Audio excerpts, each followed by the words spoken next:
Pamirsa Alif Media Nasional, dalam liputannya, hari ulang tahun ke-20 PPAD tingkat Sulsel dipusatkan di Kabupaten Jeneponto. Jeneponto AMN, peringatan hari ulang tahun PPAF ke-20 tahun 2023 tingkat Sulawesi Selatan dipusatkan di Kabupaten Jeneponto, Minggu tanggal 6 Agustus tahun 2023 yang berlangsung di Gedung Sipitangari Jeneponto, Sulawesi Selatan. Laporan Ketua Panitia Mayor Infantri Purnawirawan Bakaring menyebut, bahwa peringatan hari ulang tahun PPAD yang ke-20 jatuh pada tanggal 6 Agustus tahun 2023 ditempatkan di Kabupaten Jeneponto ini. Terima kasih atas kedatangan Bapak-Bapak dan Ibu-Ibu di Kabupaten Jeneponto. Siapa tahu di daerah Bapak tidak ada listrik kincir angin, di Jeneponto ini ada, jadi silakan yang mau liburan melihat situasi kincir angin silakan. Kami PPAD Jeneponto ini, purnawirawan sampai saat ini ada 267 orang. Adapun yang kami lakukan selama ada PPAD di Jeneponto, kami turut menyumbang pada saat banjir di Jeneponto, kemudian peristiwa longsor di Kecamatan Kelara, kebakaran di beberapa daerah 100% rekan-rekan bergairah membantu. Mudah-mudahan adanya kegiatan ini di Kabupaten Jeneponto diadakan hari ulang tahun ini, insya Allah ke depan lebih bergairah lagi, ujarnya. Kami sempat mengumpulkan uang pada saat peristiwa di Palu, kurang lebih 4 juta dikumpulkan PPAD Jeneponto disumbangkan pada saat kejadian di Sulawesi Tengah. Itulah partisipasi PPAD Kabupaten Jeneponto selama kurang lebih 5 tahun. Sementara itu, Dandim 1425 Jeneponto Letkol Infantri Muhammad Amin SIP, dalam sambutannya yang pertama terus terang kami agak grogi sedikit, dan merupakan kehormatan bagi kami sendiri dan kami berbicara di depan para senior-senior kami. Orang-orang terbaik di TNI Angkatan Darat, kenapa kami sampaikan demikian? Karena senior-senior kami ini sudah lulus dan lolos menjadi prajurit Angkatan Darat.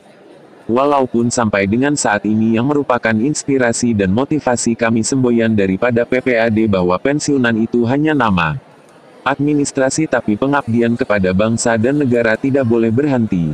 Petik 2. Kami sedikit mempertanyakan dalam hati, jabatan kami selaku pembina PPAD Jeneponto, maka demikian kalau menyimak dari kata pembina yang bisa mengarahkan, membimbing, kemudian bisa memberikan arahan-arahan kepada yang dibinanya.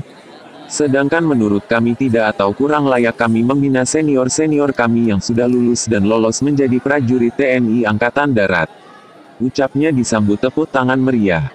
Justru kami mohon doa restu kepada seluruh senior-senior dengan arahan dan bimbingan dalam tugas dan tanggung jawab kami sebagai Dandim 1425 Jeneponto dapat terlaksana dengan baik dan dapat mengikuti jejak daripada senior hingga secara administrasi kami pensiun dari Angkatan Darat.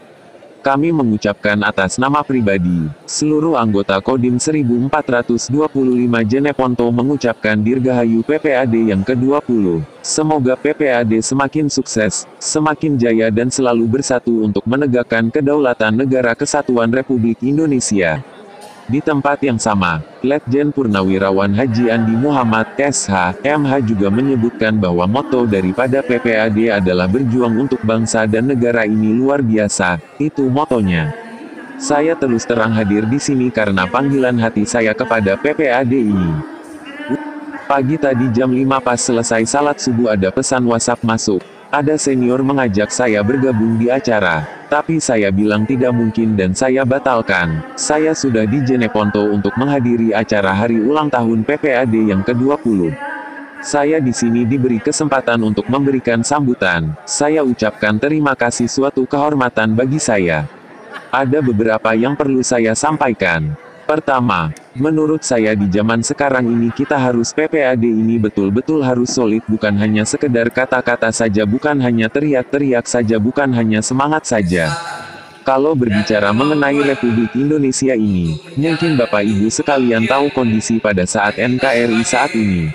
Saya bicara global dulu, bahwa dunia sekarang ini juga mengalami krisis, bukan hanya krisis ekonomi tapi krisis politik. Dunia juga politik yang sangat berpengaruh terhadap negara-negara termasuk kita Indonesia. Perang Rusia dengan Ukraina dampaknya kepada seluruh negara termasuk Indonesia. Apa dampaknya itu? Kita tahu bahwa Rusia dan Ukraina ini adalah penghasil pangan dunia hampir 30%, terutama gandum dan juga penghasil minyak. Rusia itu penghasil minyak terbesar di dunia, kemudian penghasil gas. Gas ini yang diolah menjadi pupuk yang paling bagus untuk petani dan ini berdampak, ujarnya. Demikian liputan Alif Media Nasional AMN Jeneponto, Sulawesi Selatan mengabarkannya. Sudah disampaikan oleh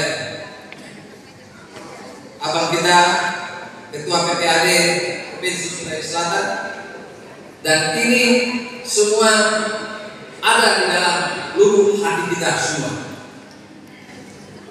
Saya juga tak lupa mengajak kepada kita semua, mari kita senantiasa manjatkan salawat dan salam ke junjungan kita, Baginda Nabiullah Muhammad SAW beserta para sahabat, keluarga dan pengikutnya. Semoga sampai di akhir zaman nanti kita mendapat syafaat dari beliau. Amin. Ya Rabbal Alamin. Bapak Ibu, saya terus terang hadir di sini karena panggilan hati saya kepada PPAD ini. Ini perlu saya sampaikan. Kemarin saya masih ada di Jakarta dan saya sebenarnya ada kegiatan pagi ini di Cilangkap bersama teman-teman KKSS, termasuk para purnawirawan yang ada di Jakarta, baik seluruh Indonesia, yang artinya purnawirawan yang ada di Jakarta. Ada kegiatan di Cilangkap. Tapi karena saya merasa terpanggil tadi, panggilan jiwa dari PPAD, saya langsung bilang, ya, saya telepon langsung kepada Ketua KKSS, ya, Ketua Umum KKSS, Pak Mulis Patahana. Saya bilang, Bang, saya mohon maaf, ini ada undangan dan ini nggak mungkin saya tidak hadiri karena saya bagian dari PPAD ini, nggak mungkin saya tinggalkan, Bang. Nah, akhirnya dia bilang silakan. Jadi saya minta maaf dulu sebelumnya. Jam 10:30 malam saya beli tiket Goso, apa Goso, Pak? Ya, beli tiketnya itu pas nyampe di bandara. Sudah tidak ada lagi sebenarnya, tapi saya paksa bilang, bisa nggak saya numpang? Paling tidak satu ini, ternyata ada dua. Akhirnya istri saya juga ikut. Nah, saya tiba tadi malam sekitar jam 2:30 subuh saya nyampe di sini. Terus pagi tadi jam 5, ya, pas selesai sholat subuh ada WA masuk. Ada senior mengajak saya untuk bergabung di acara anti mager. Tapi saya bilang nggak mungkin, saya sudah mau ke Jeneponto menghadiri acara hari ulang tahun PPAD yang ke-20. Jadi bukan nyarang-nyarang, saya akan saat ini. Dan saya juga tadinya itu, saya berpikir itu bukan tanggal 6 dilaksanakan. Saya tahu hari ulang tahunnya tanggal 6. Tapi saya pikir mungkin minggu ini baru dilaksanakan. Ternyata tepat tanggal 6. Tapi nggak apa-apa, Bang. Saya terima kasih atas undangannya. Dan kehadiran saya di sini diberikan kesempatan untuk memberikan sambutan. Saya ucapkan terima kasih. Ini suatu penghormatan bagi saya. Tadi sudah diulas, ya, Bang Amirullah sudah berapi-api, ya, menyampaikan apa heroik kepada kita semua tentang saya. Saya terima kasih, Bang. Terima kasih. Alhamdulillah, Abang bisa, mudah-mudahan seperjuangan kita ini, ya. Saya ingin sedikit, kemarin saya kebetulan hadir di acaranya Ketua Umum Papapri, ya, Bapak Agung Gula, tanggal 2 kemarin mengumpulkan seluruh pasti purnawirawan, baik itu dari TNI maupun Polri, dan yang hadir itu mantan Kasal 2 orang hadir, mantan Kapolri BHD hadir, Ketua Umum PPAD Pak Doni Munardo juga hadir. Tapi saya heran, kita doakan Pak Doni, ya, Pak dalam kondisi sakit, kurus sekali, sangat kurus. Saya tanya, Pak, apa sakit apa? Dia mengatakan saya kena ini di usus saya, lambungnya. Ya, kita doakan beliau semoga diberikan kesembuhan dan beliau tidak sampai selesai langsung balik lagi karena beliau menghargainya Pak Agung Gumelar walaupun hadir di acara sebentar saja, kemudian setelah itu kami kemungkinan balik lagi ke rumah sakit berobat luar biasa. Dan beberapa petinggi dari TNI Polri hadir dan disebut satu persatu, saya hadir. Nah, terkait dengan itu ada beberapa yang perlu saya sampaikan. Pertama, ya, menurut saya juga saya nyambung dengan apa pengarahan beliau bahwa di zaman sekarang ini kita harus PPAD ini betul-betul harus solid, bukan hanya sekedar kata-kata saja, ya, bukan hanya teriak-teriak saja, bukan hanya semangat saja, bukan Bapak Ibu sekalian. Ya, kalau berbicara negara kesatuan Republik Indonesia ini, mungkin Bapak Ibu sekalian, ya, tahu kondisinya saat ini, pasti tahu semua kondisi saat NKRI saat ini. Saya bicara global bahwa dunia sekarang ini, ya, juga mengalami krisis, bukan hanya krisis ekonomi, bukan, tapi krisis politik dunia, geopolitik yang sangat berpengaruh terhadap negara-negara di Asia maupun di ASEAN ini, termasuk kita Indonesia.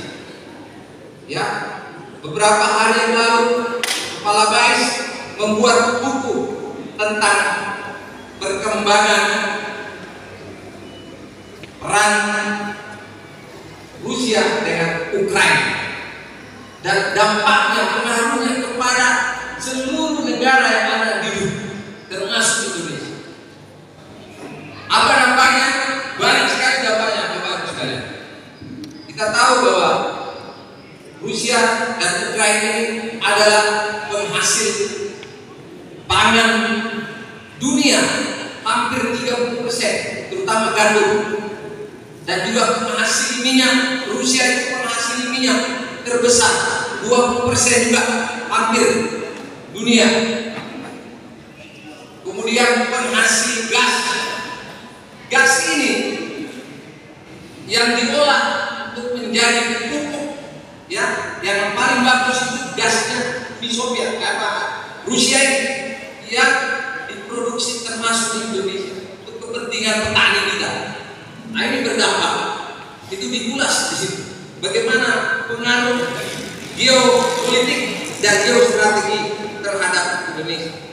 Belum lagi kita berbicara tentang, nah ini kalau kita pelajari di medsos ini bisa bermanfaat, bisa juga tidak bermanfaat handphone ini. Kalau kita buka Google, coba pelajari bagaimana sekarang persaingan hegemoni antara Amerika dengan NATO-nya dengan melawan Rusia termasuk China sekarang. Perang dagang Amerika dan China ini, masya Allah, ini sangat berdampak kepada Asia, Eropa Timur kemarin sudah ada beberapa negara yang kolaps. Kenapa? Karena Rusia tidak menyuplai gandum, termasuk minyak. Dia stok itu kayak apa itu? Berapa negara? Ada hampir 20 negara ini. Ya, boleh dikata kelangkaan pangan di Rusia, apalagi mendekati musim dingin. Ini akan dimainkan oleh Rusia dan China. Ini sangat berbahaya. Dan boleh dikata banyak negara sekarang, ya, tidak mau mengekspor lagi bahan-bahannya ke beberapa negara karena dia juga butuh cadangan. Inilah bahayanya kita Indonesia. Padahal Indonesia ini masih membutuhkan banyak, 275 juta jiwa kebutuhan pangan kita. Dari luar masih kita impor banyak. Ya, jagung kita masih impor, gula masih kita impor, beras. Ya, kadang-kadang buka tutup keran ini. Dan beberapa lagi yang kita butuhkan termasuk untuk kepentingan petani. Nah, ini Bapak Ibu sekalian, masuk kepada regional sama juga ASEAN tadi saya kata Negara kita ASEAN ini dengan hegemoni Cina ini sekarang pengaruhnya, ya, algi bukan lagi dia kuasai, mau kuasai, sudah kuasai dia. Mereka sudah menguasai.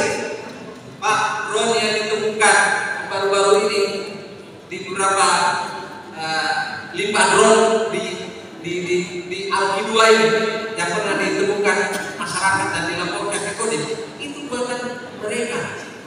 Dan mempelajari kondisi alam kita di bawah laut